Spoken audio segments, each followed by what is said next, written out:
Wisatawan asal Prancis tewas terseret ombak di pantai Kelingking Beach, Nusa Penida. Proses evakuasi dramatis dengan menaiki anak tangga di tebing yang tinggi.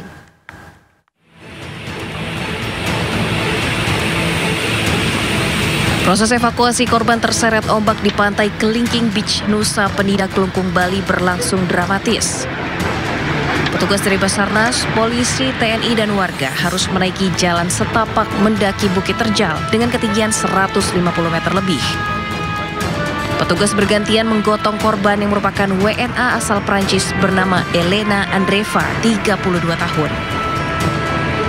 Sebelumnya Elena berenang bersama 3 temannya berlibur di hamparan pasir putih Kelingking Beach. Namun mendadak ombak besar menggulung hingga keempatnya terseret. 3 orang berhasil menyelamatkan diri dibantu pengunjung, sementara korban tergulung ombak. Petugas yang menerima laporan melakukan pencarian 4 jam hingga korban ditemukan telah tewas. Dengan medan yang cukup terjal, curam, korban dapat kita evakuasi dari bawah sampai ke atas dan sekarang masih ada di klinik Nusa Medika. Objek wisata Kelingking Beach terkenal hingga ke mancanegara. Wisatawan pun rela menelusuri ratusan anak tangga yang ekstrim untuk turun ke bawah menikmati pasir putih pantai Kelingking. Dari Nusa Penida, Bali, Igede Juni Arsana, iNews melaporkan. Asik bermain ponsel saat berjalan kaki, seorang anggota TNI dijamret 2 pria bermotor di Gambir, Jakarta Pusat. Meski korban dan sejumlah warga sempat mengejar, namun pelaku tetap kabur.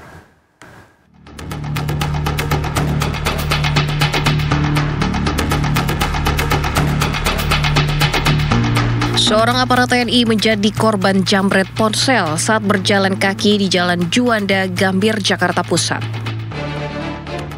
Dalam rekaman kamera pengawas, 2 pelaku berboncengan sepeda motor dari belakang mendekati dan langsung merampas ponsel korban.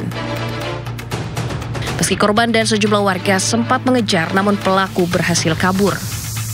Korban belum membuat laporan, namun polisi tetap mengejar para pelaku yang telah dikantongi identitasnya.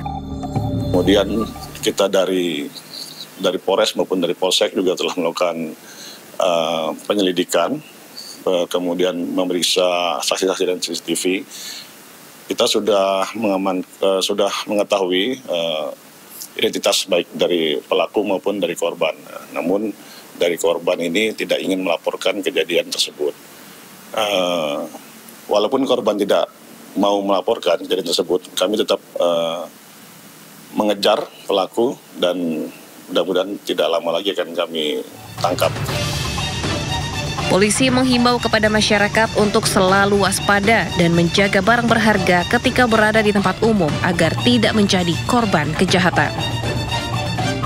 Dari Jakarta, Rani Sanjaya, iNews melaporkan.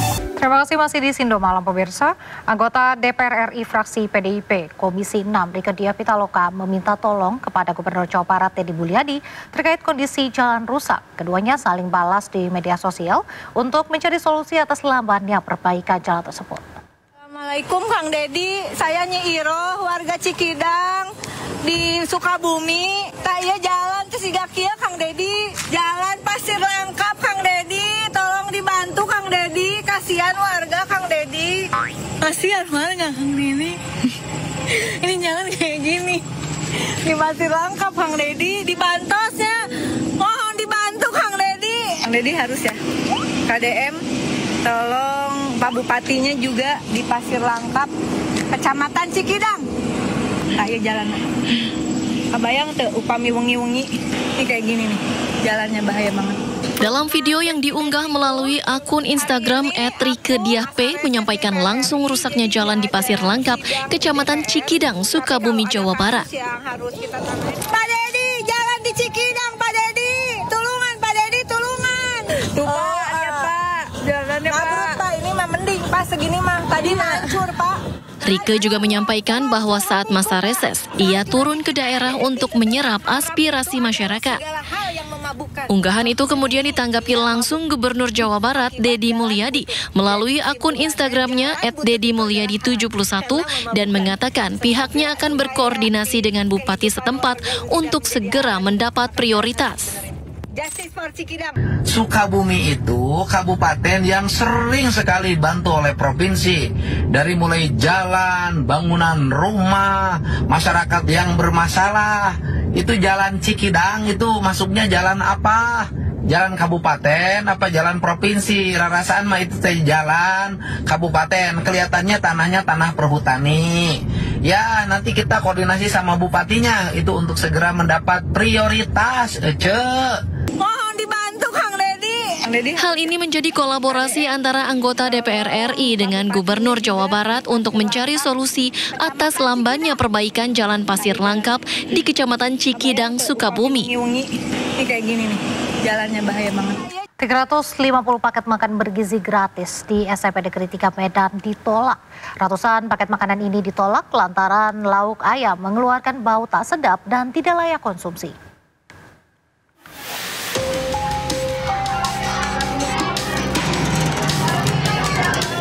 Ratusan paket makan bergizi gratis ditolak di SMP Negeri 3 Medan di Jalan Pelajar Medan, Sumatera Utara.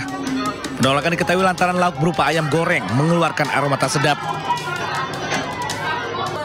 Pihak sekolah menyebut kejadian baru pertama kali terjadi dan merupakan kekeliruan dari pihak dapur MBK yang diduga masih baru. Pihak dapur MBK langsung mengganti menu makanan yang sebelumnya sudah dikirim ke sekolah dengan makanan lain. Nasi bukan basi, cuma ayamnya agak berbau dan kita prediksi kurang layak dikonsumsi, itu aja. Kemudian kita konfirmasi dapur dan dapur langsung menggantinya dengan makanan kering.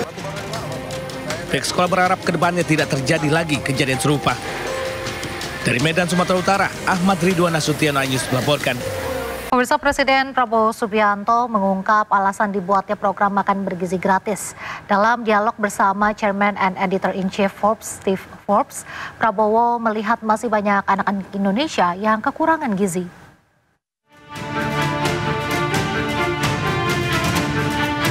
Presiden Prabowo Subianto mengungkap alasannya membuat program makan bergizi gratis. Prabowo menyatakan program makan bergizi gratis didasari saat ia melihat banyak anak-anak yang alami stunting dan malnutrisi di berbagai daerah.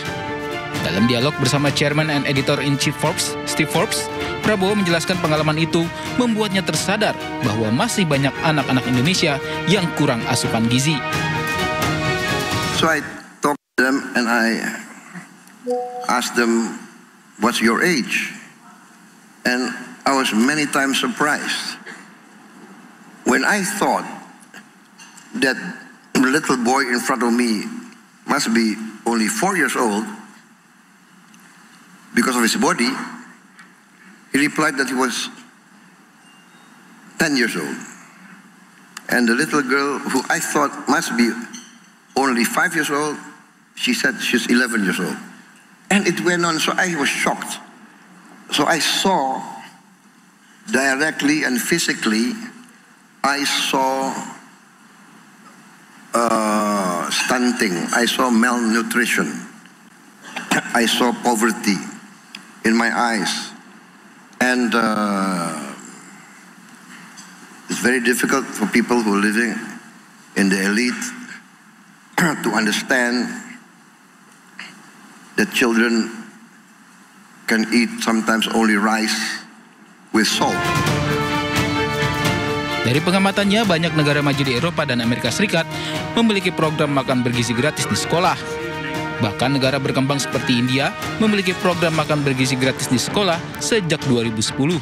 Padahal pendapatan per kapita India masih lebih rendah dari Indonesia. Prabowo pun mulai merencanakan program makan bergizi gratis sejak 2023 dan mengumumkan program makan bergizi gratis sebagai program kampanye Pilpres.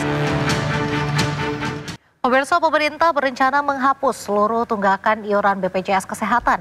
Pemutihan berlaku untuk tunggakan yang sudah berjalan bertahun-tahun.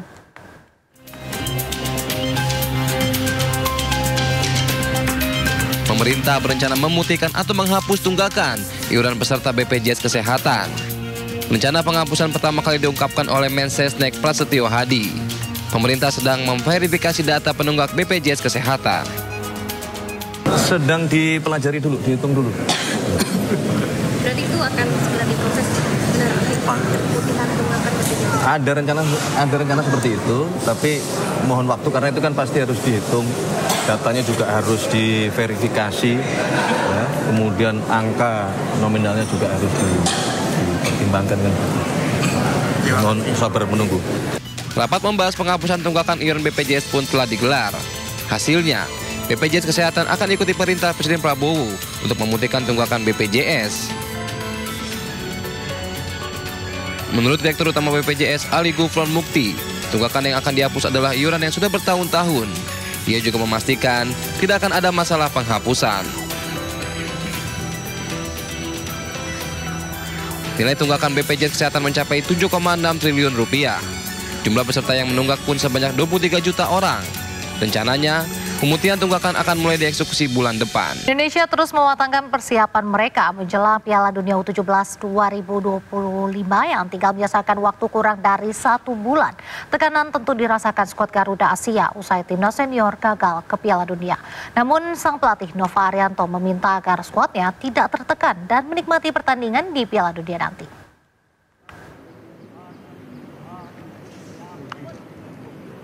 Indonesia terus mematangkan persiapan mereka menjelang Piala Dunia U17 2025 yang tinggal menyisakan waktu kurang dari 1 bulan. Kali ini total 23 pemain ikut serta dalam sesi latihan yang digelar di Stadion Madia Senayan, Jakarta pada Rabu sore. Dalam pemusatan latihan kali ini, timnas U17 nampak lepas meski ada beban harapan setelah timnas senior gagal lolos ke Piala Dunia 2026. Ya, itu menjadi pemikiran kami di coaching staff ya, karena dengan kemarin kita tidak masuk ke Piala Dunia, otomatis secara ekspektasi, secara semuanya akhirnya diberikan kepada timnas 17. Tapi saya harap pemain saya minta lebih enjoy saja dengan situasi sekarang, walaupun saya tahu tekanan semakin tinggi dengan kemarin timnas kita gagal dan kita berhasil masuk di Piala Dunia, dan harapannya pemain bisa lebih enjoy dan menikmati pertandingan, karena sekali lagi Piala Dunia menjadi event yang paling besar ya di usia kelompok mereka, dan saya harap pemain bisa enjoy di pertandingan besok. Ya, kita tentu kembali lagi kepada tim kita, tentunya bakal lebih siap lagi untuk kompetisi nanti di Piala Dunia, lebih tenang lagi dan maksimal di setiap pertandingan buat bisa bangga buat negara kita. Sebagai persiapan menuju Piala Dunia U17, Indonesia akan menjalani pemusatan latihan di Dubai, Uni Emirat Arab mulai 17 Oktober. Di sana skuad Garuda Asia akan menjalani 3 laga uji coba melawan Paraguay, Afrika Selatan dan Panama, hingga akhirnya Indonesia terbang ke Qatar untuk mengikuti Piala Dunia U17 yang dimulai 3 November. Dari Jakarta, Muharlin, Rizky Solehudin, iNews melaporkan. Aksi demonstrasi mahasiswa menolak investasi dan militer di AB Pura, Kota Jayapura, Papua Rabu siang berakhir ricuh. 2 mobil polisi dirusak dan 3 orang terkena luka akibat lemparan batu.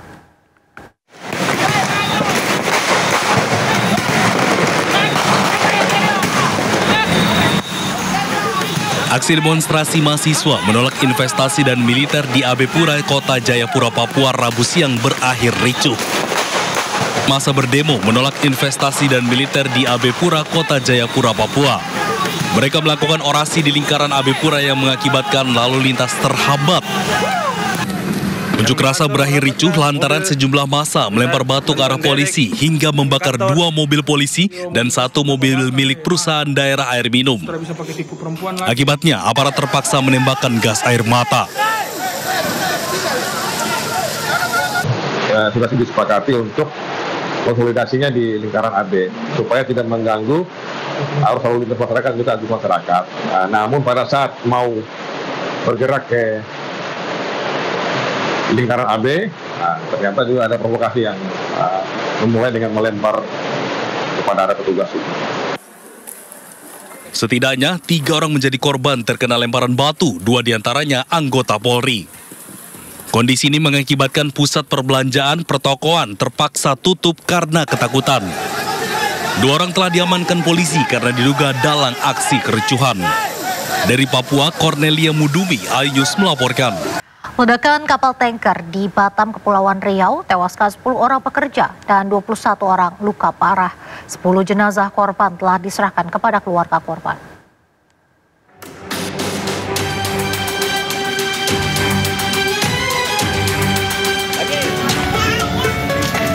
Keluarga korban ledakan kapal tanker tak bisa menahan tangisnya. Mereka masih menunggu jenazah keluarga mereka diserahkan. Saat ini ada 10 jenazah korban yang masih diidentifikasi di Rumah Sakit Mutiara Aini, Batu Aji, Kota Batam.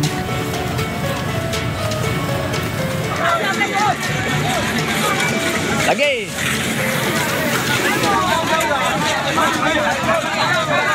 Sementara itu, usai ledakan kapal tanker Federal 200-an pekerja PT KSL nyaris menganiaya seorang petugas safety PT ASL Tanjung Guncang Batang. Saat dikejar pekerja, petugas safety ini langsung dievakuasi ke mobil bak. Turun! Woo! Turun cepat!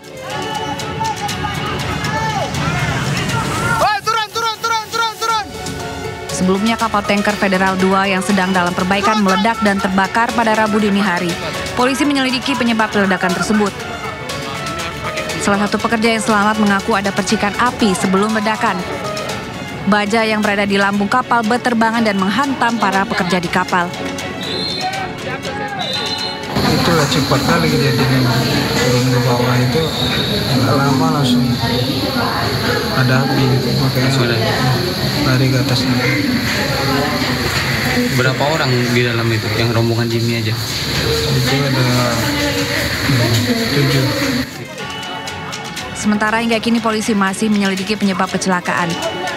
Olah TKP telah digelar Rabu siang dan olah TKP lanjutan akan digelar pada Kamis siang. Penyebabnya sedang dalam proses penyelidikan dari tim reskrim, baik Polresta Barelang maupun Polda. Inafis kita sedang bekerja, sedang olah TKP. Nanti kita akan ketahuan penyebabnya itu apa dari kebakaran, dari kecelakaan kerja tersebut. Akibat kejadian ini, 31 orang menjadi korban, 10 diantaranya tewas dan 21 orang lain dirawat di rumah sakit. Dari Batam, Kepulauan Riau, Gusti Yonosa, iNews melaporkan. Pemirsa, personil Bakamla menggagalkan dugaan aksi perompak batu bara terhadap kapal tugboat di perairan Kalimantan Timur. 5 terduga pelaku diamankan beserta barang bukti senjata tajam.